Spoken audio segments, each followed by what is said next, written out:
میں فرنٹ پہ کھڑا تھا، میں نے اپنے آنکھوں کے سامنے لوگوں کو گولیاں لگتے دیکھی. 19 سالہ انیس شہزاد ستی کو میری آنکھوں کے سامنے گولی لگی. I was one of the people جو لوگ اس کو اٹھا کر اس کو ہاسپٹل لے کر گئے. مجھے آج بھی اس کی وہ ڈوبتی سانسیں نظر آتی ہیں. لوگ کہتے ہیں کہ پاکستان کا عام شہری مرنے کو تیار نہیں ہے. پاکستان کا عام شہری مرنے کو تیار ہے، پاکستان کی سیاسی قیادت مرنے کو تیار نہیں ہے. اب یہ وقت نہیں ہے کہ ہم یہ روئیں یا لوگوں کا گریبان پکڑیں. وہ شخص کدھر ہے آج مجھے بتائیے جو لوگوں کے بچے گھیر کے لایا تھا اور اس نے آ کر ڈی چوک میں لوگوں کے بچے مروا کر بھاگ گیا؟ کدھر ہے وہ شخص آج؟ What is he doing in the party? کیوں کیا کر رہا ہے؟ لوگوں کو اپنے اوپر اعتبار ہے، لوگوں کو اپنے خون دینے کے جذبے پر اعتبار ہے، آج بھی ہے. لوگوں کو آپ کے اوپر اعتبار نہیں ہے. غائر شور کرتا ہوں تو بیکار نہیں کرتا میں. مجھے تو بہت معذرت کے ساتھ ایسا لگتا ہے کہ یہ ایک جنازہ گاہ ہے اور اس جنازہ گاہ میں ہم سب اپنی صفیں سیدھی کر کے بیٹھ چکے ہیں اور ہمارے سامنے بالترتیب کچھ لاشیں پڑے ہیں، تابوت پڑے ہیں جن کی ہم نے نماز جنازہ ادا کرنی ہے. اس میں آئین مجھے نظر آ رہا ہے سامنے، آئین کا جنازہ ہے. اس میں بنیادی انسانی حقوق اور اقدار کا جنازہ ہے. اس میں صحافت کا جنازہ ہے. اس میں ہماری دانشوری کا جنازہ ہے. اس کے اندر ہماری عدلیہ کا جنازہ ہے. اس کے اندر ہمارے ضمیر کا جنازہ ہے. اس کے اندر ہمارے ججز کا جنازہ ہے.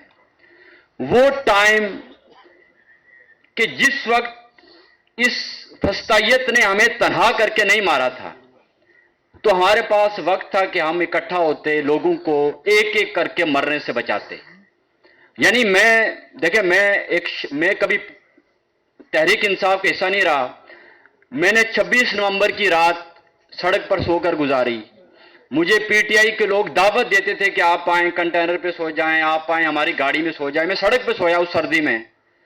لیکن آج جب میں اپنی بیوی پر 302 کا کیس ہفتے میں 7 دن بعد اس کی پیشی لگتی ہے، ایک ایسا کیس جس میں 2 آئیوز نے لکھ کر دیا کہ خاتون بے گناہ ہے، تو میں تنہا عدالت آتا ہوں، اپنی بیوی کا کیس نمبر دیکھتا ہوں، اپنی بیوی کو اکیلا کشمیر سے 7 دن بعد 2 سال کی بے روزگاری کے باوجود لے کر آتا ہوں. مجھے وہاں 2 لوگ میرے ساتھ کھڑے نہیں ہوتے. یا مجھے کبھی کسی آدمی نے فون کر کے نہیں پوچھا یار احمد فرات تمہارے اوپر دہشت گردی کا کیس ہے، تمہارے پاس وکیل ہے، تمہاری بیوی پہ قتل کا کیس ہے، تمہارے پاس وکیل ہے، تمہارے بچوں کی فیس ہے، کیا تمہارے پاس فیس کے پیسے ہیں؟ مجھے آج تک کسی نے نہیں پوچھا. اس میں سب سے سر فہرست پاکستان تحریک انصاف کے قائدین، پاکستان تحریک انصاف کے لوگ ہیں. لیکن مجھے ان سے کچھ نہیں چاہیے کیونکہ یہ میری جو جنگ ہے یہ میرے اپنے ضمیر اور اپنے اصولوں کی جنگ ہے. میں تنہا ہوں. ہم نے تنہا کر کے صحافیوں کو مارا. آپ دیکھ لیں ابھی سمینا پاشا نے ذکر کیا متی اللہ جان ایک مثال نہیں ہے. ہم نے تنہا کر کے ججز کو مروایا. یعنی ہم ایک اس پورے اسلام آباد کے اندر ایک سمبولک اظہار یکجہتی کے لیے اکٹھ نہیں کر سکے، کوئی مظاہرہ نہیں کر سکتے اسلام آباد کے اندر. ہم نے آئین کے ساتھ جو کھلواڑ کروایا وہ آپ کے سامنے ایک آئین کی باتیں اب کرنے والی نہیں ہیں. اس کے بعد ملک کے اندر معیشت کے ساتھ کیا ہوا وہ آپ کے سامنے ہے. ملک کے اندر جو قرضوں کی صورتحال ہے وہ کہاں پر ہے وہ آپ کے سامنے ہے. آپ یقین کیجئے میں ایک چھوٹا آدمی ہوں لیکن میں کسی ہوٹل پہ چائے پینے جاتا ہوں تو جو کوئی شخص پہچان لے، کوئی بیچارہ بہرا، تو وہ اگر پوچھتا ہے کہ وہ سر جی وہ کی صورتحال ہے، کوئی امید ہے؟ اور آپ یقین کریں کہ اب وہ وقت آ چکا ہے کہ جب کوئی یہ سوال کرتا ہے تو ہم آسمان کی طرف دیکھتے ہیں. یعنی مجھے امید کسی سے نہیں ہے کہ اب اس کا کوئی حل نکلے گا. وہ کسی کے شعر ہیں، وہ بھی ماتم کے شعر ہیں. اجازت تو میں آپ کی نظر کروں کہ بدل گئے میرے موسم تو یار اب آئے، بدل گئے میرے موسم تو یار اب آئے، غموں نے چاٹ لیا غم گسار اب آئے. یہ وقت اس طرح رونے کا تو نہیں لیکن ہوگا صاحب، یہ وقت اس طرح رونے کا تو نہیں لیکن میں کیا کروں کہ میرے غم گسار اب آئے. انہیں بتاؤ کہ میں کب کا جنگ ہار چکا، جو میرے دوست میرے جان نثار اب آئے. یہ شعر عمران خان کی طرف سے میں آپ صاحب کی نظر کر رہا ہوں. اچھا، وہ شخص جسے ہم نارسسٹ کہتے ہیں، جسے ہم یوتھیوں کا علم بردار کہتے ہیں، جسے ہم ہر دھرم کہتے ہیں، وہ اس وقت چیختا رہا، وہ کہتا رہا کہ یار میں ان کا نشانہ نہیں ہوں، میں تو درمیان میں کھڑا ہوں. تو ہم اسے اس وقت جذباتیت کہتے تھے، اسے اس وقت بے پرکیاں اڑانا کہتے تھے. آج جب ہم نے آئین کو بے دست و پا ہوتے دیکھا، عدالتوں کو بے دست و پا ہوتے دیکھا، صحافت کو بے دست و پا ہوتے دیکھا، ہر زندہ ضمیر آواز کو بے دست و پا ہوتے دیکھا، تو ہمیں اندازہ ہوا کہ جیل میں بیٹھا ہوا آدمی سچ کہتا تھا، کہ وہ تو بیچارہ بیچ میں کھڑا تھا، نشانہ تو کوئی اور تھا. اور جو تاک تاک کر اس فسطائیت نے نشانہ لیا ہے وہ آپ کے سامنے ہے. اچھا، آج بھی آپ یقین کیجئے، آج بھی میں کل کی جو آپ کی، میں کل کانفرنس میں نہیں آ سکا، میں نے اس کے وہ دیکھی معروضات. آج بھی ہم ابہام کا شکار ہیں. پاکستان تحریک انصاف کی سمت کیا ہے اور تحریک تحفظ آئین پاکستان کی سمت کیا ہے، یہ بھی واضح نہیں ہے کہ دونوں کس ایجنڈے پر اکٹھا ہیں، کس وقت جا کر دونوں لائنیں الگ ہوں گی، یہ بھی اکٹھا نہیں ہے. مولا علی کا قول ہے، میں ایک امام حسین کا قول آپ کی نظر کرتا ہوں کہ مولا علی کا قول ہے. جنگ صفین کے بعد مولا علی نے کہا اپنے لوگوں سے کہ جب لوگوں نے تلواروں پر، وہ نیزوں پر قرآن دیکھے تو لوگ آگے کہ یار مسلمانوں سے تو ہم نہیں لڑ سکتے مولا، یہ کیا ہے، یہ تو مسلمان ہے سامنے. تو یہ مولا علی نے ایک فقرہ کہا، وہ فقرہ اس پوری تاریخ پر بھاری ہے. انہوں نے کہا کہ ابہام کی نماز سے، بے یقینی کی نماز سے یقین کی نیند بہتر ہے.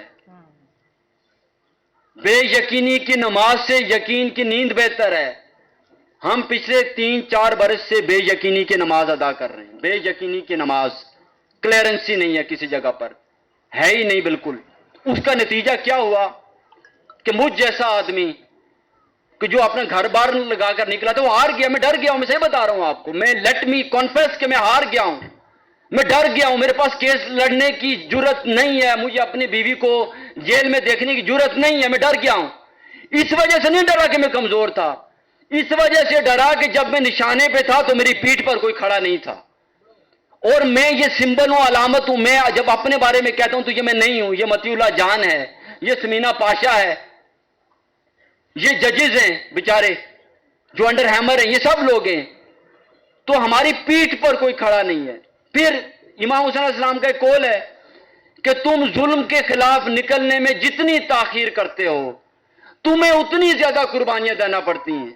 آپ ذرا سوچئے کہ اگر یہ کانفرنسز آج سے 1.5-2 برس پہلے شروع ہوتی اور 1.5-2 برس پہلے کوئی لائے عمل دیا جاتا تو آج صورتحال کہاں ہوتی. میں نے کل ایک علامہ کو سنا، وہ کہنے لگے کہ عمران خان کے پیچھے لوگ جان نہیں دیتے. اور بھائی میں موجود تھا 26 نومبر کو، میں فرنٹ پہ کھڑا تھا، میں نے اپنے آنکھوں کے سامنے لوگوں کو گولیاں لگتے دیکھی. 19 سالہ انیس شہزاد ستی کو میری آنکھوں کے سامنے گولی لگی. I was one of the people جو لوگ اس کو اٹھا کر اس کو ہاسپٹل لے کر گئے.